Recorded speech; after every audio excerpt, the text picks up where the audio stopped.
Have you ever wondered what happens when a mortal dares to betray a god?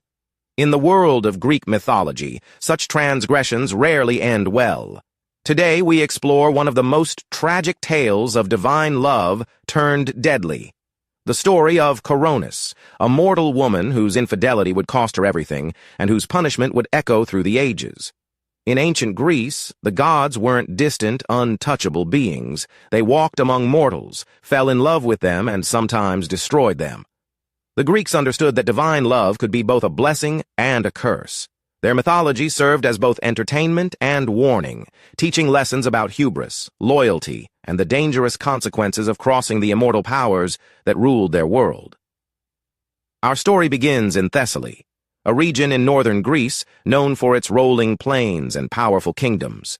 Here lived Coronis, daughter of King Phlegyas. She was renowned for her extraordinary beauty, the kind of beauty that could catch the eye of gods themselves. Her hair shone like spun gold in the sunlight, and her grace was said to rival that of the immortal nymphs. It wasn't long before Apollo, the radiant god of music, poetry, prophecy, and the sun itself, noticed this remarkable mortal woman. Apollo was one of the most powerful and beautiful of the Olympian gods. His golden hair caught the light like flames, and his presence could illuminate the darkest corners of the earth. When Apollo desired something, few could resist him. The god descended from Mount Olympus and appeared before Coronis, disguising his divine nature at first. But his otherworldly beauty and charm were impossible to hide completely. Coronis found herself captivated by this mysterious stranger who spoke with the wisdom of ages and whose very touch seemed to warm her soul. Their romance blossomed quickly and passionately. Apollo showered Coronis with gifts and attention, revealing his true identity as their love deepened. For Coronis, being chosen by a god felt like the greatest honor imaginable. She basked in Apollo's divine love, feeling elevated above her mortal existence. Soon, Coronis discovered she was carrying Apollo's child. The god was overjoyed at the news. This child would be special, a demigod with both mortal and divine blood flowing through their veins. Apollo's happiness seemed to make the very sun shine brighter, and he promised Coronis that their child would be destined for greatness. But divine relationships come with unique challenges. Apollo's Deuties, as a god, often called him away from the mortal realm. He had to drive the sun across the sky each day, deliver prophecies at his oracle in Delphi, and attend to the countless responsibilities that came with his divine portfolio. These absences left Coronis alone for long periods, feeling isolated despite carrying the child of a god. During one of Apollo's extended absences, Coronis met Ischys, a young Arcadian prince. Unlike Apollo, Ischys was entirely mortal, entirely present, and entirely devoted to spending time with her. He couldn't offer divine power or immortal love, but he could offer something Apollo couldn't: constant companionship and the comfort of shared mortality. What began as friendship slowly transformed into something deeper. Ischys understood Coronis's fears about raising a half-divine child. He didn't judge her for feeling overwhelmed by the magnitude of carrying a god's offspring. In his arms, she could forget about prophecies and divine destinies and simply be a woman in love. Coronis made a fateful decision. Despite being pregnant with Apollo's child, she chose to marry Ischys in secret. Perhaps she told herself that Apollo would never know, or that he wouldn't care about the affairs of mortals.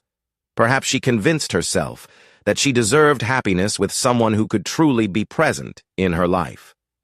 But the gods have ways of watching the mortal world, and Apollo had left a guardian to keep watch over his beloved. A pure white raven, one of Apollo's sacred birds, had been tasked with protecting and observing Coronis during the god's absences. The raven witnessed Coronis's secret wedding ceremony and her growing intimacy with Ischys. Torn between loyalty to its master and affection for Coronis, the bird initially hesitated to report what it had seen. But divine duty ultimately prevailed over sentiment. When Apollo returned, expecting to find his faithful lover awaiting his return, the raven approached with heavy wings and a heavier heart. In words that would seal Coronis's fate, the bird revealed the truth about her secret marriage and ongoing infidelity. Apollo's reaction was swift and terrible. The god of light became a being of pure rage, his golden radiance turning harsh and burning. He felt betrayed, not just as a lover, but as a god who had honored a mortal with his divine attention. How dare she choose a mere human over an Olympian deity? In his fury, Apollo cursed the messenger who had brought him such painful news. The pure, white raven, once a symbol of innocence and truth, was transformed into a creature of black feathers, a permanent reminder of the dark news it had delivered. From that day forward, all ravens would bear black plumage as a mark of this divine punishment. But Apollo's wrath didn't end with the raven. His anger toward Coronis burned even hotter. She had not only betrayed him personally, but had insulted his divine status by choosing a mortal over a god. Such hubris demanded the ultimate punishment. Apollo summoned his sister Artemis, the virgin goddess of the hunt, and his frequent partner in divine vengeance. Artemis was skilled with the silver bow, and never missed her mark. Apollo commanded her to hunt down the unfaithful Coronis and end her treachery forever. Artemis found Coronis in her palace, still glowing with the happiness of new love and unaware of the divine storm approaching. The goddess's silver arrows flew true, striking Coronis down without mercy. As life ebbed from her body, Coronis realized the magnitude of her mistake, but it was far too late for regret. As Coronis lay dying, Apollo felt his rage begin to cool, replaced by a different kind of anguish. Despite her betrayal, he had truly loved her. More importantly, she carried his unborn child, an innocent caught in the web of adult passion and divine fury. Racing to her side, Apollo arrived just as Coronis breathed her last breath. Her body was already being prepared for the funeral pyre, as was Greek custom.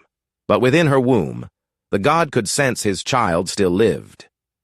In a desperate act of salvation, Apollo performed what might be history's first cesarean section.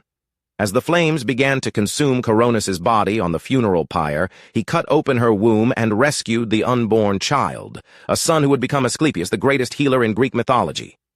This dramatic rescue wasn't just about saving his offspring. It represented Apollo's attempt to preserve something pure from the tragedy his rage had created. The child would carry both the divine gifts of his father and perhaps the mortal compassion he might have inherited from his mother. Asclepius grew to become the god of medicine and healing, founding a medical tradition that would influence Greek culture for centuries. Ironically, the child born from such a violent and tragic story became a force for healing and preservation of life.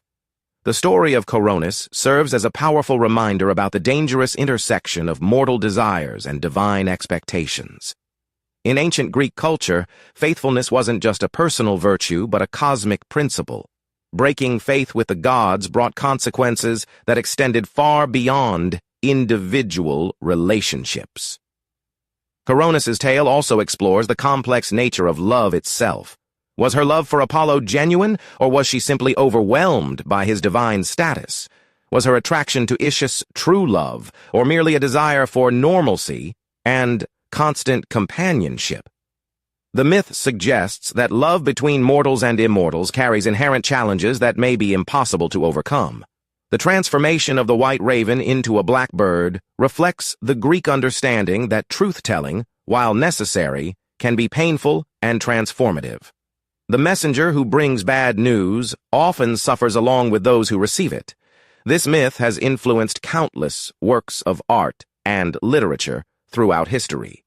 The image of Apollo rescuing his child from the flames has been depicted in sculptures, paintings, and poems across cultures. The story reminds us that even in our darkest moments, new life and hope can emerge. Today, Coronis's story resonates with anyone who has struggled with competing loyalties or felt torn between different kinds of love. Her tragedy reminds us that our choices have consequences, not just for ourselves, but for those we love. It also suggests that while betrayal may bring divine punishment, love and redemption can still emerge from even the most tragic circumstances. The myth of Coronis and Apollo ultimately teaches us about the price of infidelity, the power of divine love, and the possibility of redemption even in tragedy's aftermath.